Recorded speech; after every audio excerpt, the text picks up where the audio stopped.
What do basketball stars like Kyrie Irving, LeBron James, Kobe Bryant, Ray Allen, to talented musicians like Madonna, Pharrell Williams, and Russ all have in common? High praise for a little red book called The Alchemist. Question number 4, the book that's had the biggest impact on you. The Alchemist. You know, one of my really important colleagues on my team, one of my managers, Karen Veazey, she suggested I read the book The Alchemist, and it changed my whole life. So what makes it so unique and powerful to be a beloved book for millions of people around the world, having sold over 150 million copies and translated to 80 different languages? On the back, it says to realize one's destiny is a person's only obligation. That is the soul of The Alchemist. That, paired with the focused messaging throughout the main character Santiago's journey, has to be some of the reasons why. As it revolves around something everyone can resonate to, the pursuit of your dreams, or as author Paulo Coelho calls it, the personal legend. As many of us know, finding your personal legend or your dreams is not easy. Another reason why this book has connected with so many people, as its messaging provides reminders and perspective shifts that we all need to combat the challenges in the pursuit of our dreams. For me, The Alchemist helped recenter my perspective, helped rekindle some belief and clear some doubt and confusion, something I hope this video can do for you. One of the most challenging aspects around pursuing our dreams that this book explores is believing and navigating through the confusion. Whether it's just finding what your dream is to the process of attaining it, previous failures, simply changing, roadblocks, and unpredictable future all can feed into confusion, causing overthinking that only boosts doubt, and slowly life can painfully guide us to believe in what The Alchemist calls the greatest lie we tell ourselves. Quote, that at a certain point in our lives, we lose control of what's happening to us, and our lives become controlled by fate. That's the world's greatest lie. Let's not get it twisted. There is a long list of uncontrollables in life, but we do have an immense control over many aspects of our life, none greater than our perspective and mentality, something that can completely change the trajectory of our lives. It's not a coincidence that this quote is found within the first 30 pages of this book, as belief and faith is the foundation to make it through confusion and doubt. When it comes to the confusion of just finding our personal legend, Santiago meets an old king who argues that it's simple to find.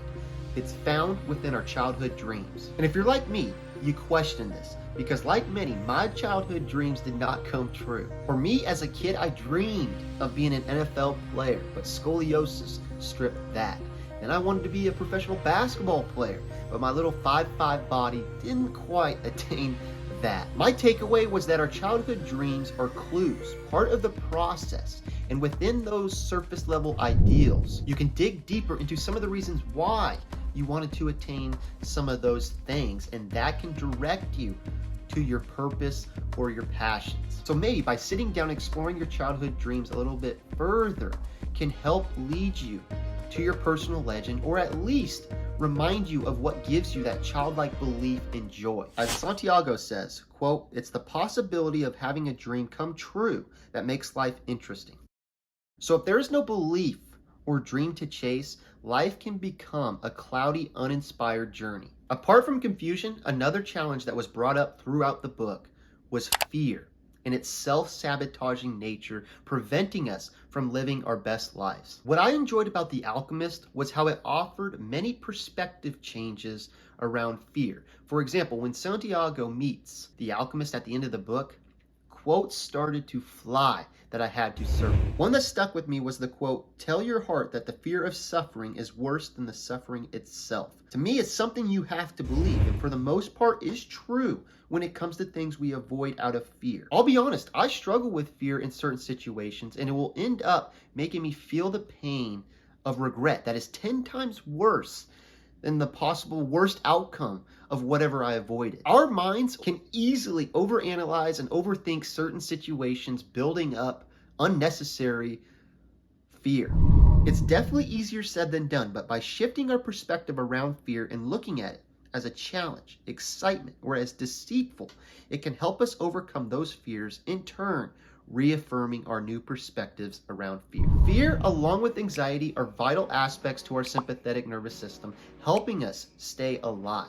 But without a balance or the right perspective, it can prevent us from feeling alive. Balance within fear is a challenge, but so is balance within life. The work-to-life balance ratio. And at the beginning of the book was a cool way to look at this balance. It was around the spoon analogy. The analogy was from a story Santiago was told by the king. It was about a boy who went to find the secret to happiness from the wisest man in the world, who, when he got there, gave the boy a spoon filled with a couple drops of oil. And after 2 trips of only focusing on the oil and then losing the oil, the wisest man offered a quote. The secret of happiness is to see all the marvels of the world and never forget the drops of oil on the spoon. Another way to put it, in my opinion, is to focus on your goals with much needed attention, the oil, but also have a balance to take in the world around you and have fun in this life. Because I'm sure we can all think of people in our lives that have maybe too much fun in this life and in turn feel empty.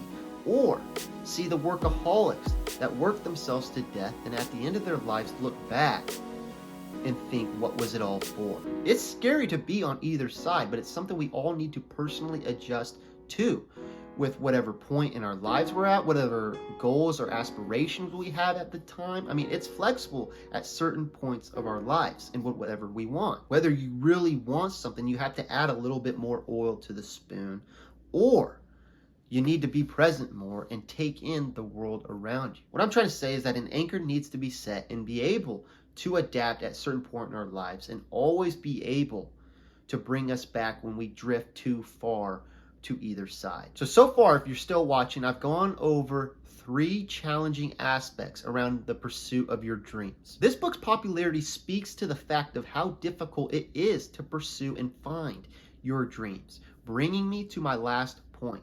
You cannot do it alone. Santiago's journey from beginning to end had him meet with countless characters that helped him in some way.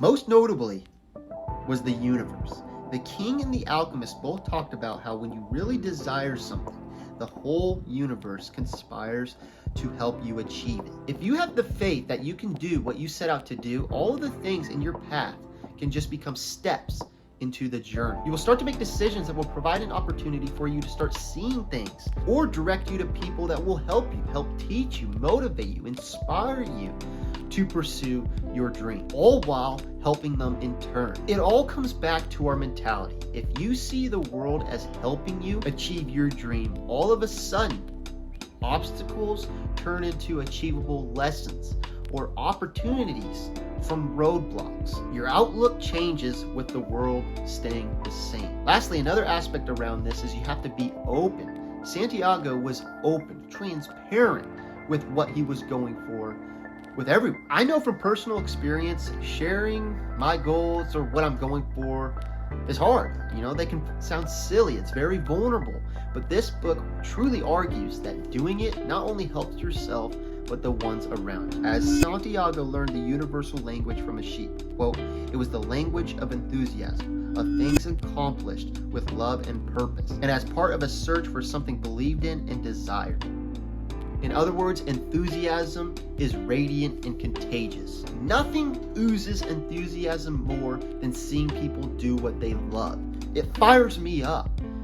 So share what gives you enthusiasm to help yourself and the people around you. So to wrap this up, I would say this book's popularity is due to the fact that it preaches that you can achieve your personal legend or dreams, something that everyone can resonate to. But what I got from this book was just having a pillar that you are working towards, whatever it is, grand scale or small, will give you something that is priceless and shape you for the better, giving you a worthwhile journey. But if you choose to ignore it, not believe in yourself, become distracted, or lose the oil, lose your surrounding presence, you can get lost and become very unmotivated in life. No matter what your challenges are, you Alchemist encourages faith and belief to pursue whatever you want to attain. The perspective you hold is unique and one of the greatest assets that you have. So try